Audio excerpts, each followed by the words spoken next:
在创造人类之前，希腊诸神赢得了一场伟大的战斗，击败了泰坦巨人种族，大多数的泰坦都被摧毁或驱赶到了永恒的地狱里。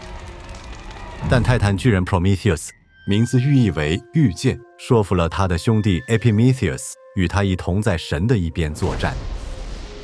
作为答谢， Zeus 委以兄弟俩创造所有生物的重任。Epimetheus 将神的恩赐分发给这些生物，他给了一些生物飞行的本领，给了另一些生物在水中游的能力，或者是在草丛中奔跑的本事。他给了一些猛兽闪闪发光的鳞片、柔软的皮毛和锋利的爪子。同时 Prometheus 用你做出第一个人性，效仿诸神的样貌。但是 Zeus 下令人类必须维持平凡，同时要在山下供奉奥林匹斯山的居民。Zeus 把人类看作是怯懦的生物，容易受到各种因素影响，并且依赖诸神庇护。然而 Prometheus 对于他创造的生物有更好的设想。当 Zeus 让他决定人类该如何祭祀时，机智的 Prometheus 相处了一招来帮助人类。他宰了一头牛，并把牛分成2部分呈给周 Zeus。其中一部分，他把美味多汁的皮和肉藏在了难看的肚皮下面；另一部分，他把骨头藏在了一层很厚的肥肉下。当 Zeus 选了看似最好的一部分，他对 Prometheus 的欺骗行为感到非常愤怒。火冒三丈的 Zeus 禁止了人间用火，无论是烧肉还是其他用途。但 Prometheus 不愿意看到他创造的人类失去这一资源，因此他爬上了奥林匹斯山，从 Hephaestus 和 Athena 那里盗取火铳。他把火焰藏在一根空心的茴香杆中，并把它安全地送到人间。火使人类能够利用自然为自身造福，也带给了人类战胜自然的力量。有了火，人类可以烹饪食物和取暖，还可以打造武器，发动战争。Prometheus 的火铳是人类文明进步的催化剂。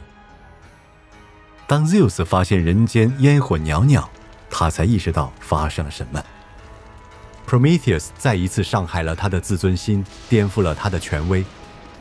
暴怒的 Zeus 决定狠狠惩罚 Prometheus， 用铁链把他永远锁在悬崖绝壁上。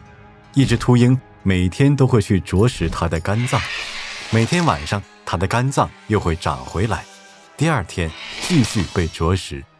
虽然 Prometheus 忍受着巨大的痛苦，但他从不后悔他的反叛行为。他在面对压迫时的韧性，使他成为人们钟爱的神话人物。他也因机智和探索的精神，以及他带给人类的知识、进步和力量而闻名。他也常在文学和艺术作品中出现。在 Percy Bysshe Shelley 的抒情剧《解放寮的普罗密修斯》中，作者把 Prometheus 描绘成一个浪漫主义的英雄，他逃跑并继续传播同情和知识。对于他笔下的主角 Shelley 写道 Prometheus 是道德和智会最完美结合的化身，受最纯粹和真实的目的驱动，走向最好最高贵的结局。他的妻子 Mary 把 Prometheus 设想成一个更加警示的任务，并给他的小说命名为《科学怪人现代普罗米修斯》，内容指出破坏自然秩序的影响以及道德问题一直围绕着现代科技。作为一个英雄、反叛者或是骗子， Prometheus 是人类能够利用自然力量的象征。从根本上说，它是提醒我们依靠个人力量来点燃世界的潜能。准备好继续学习了吗？观看这些视频来挑战你已了解的想法，或学习更多你不知道的事情。请订阅并保持好奇心。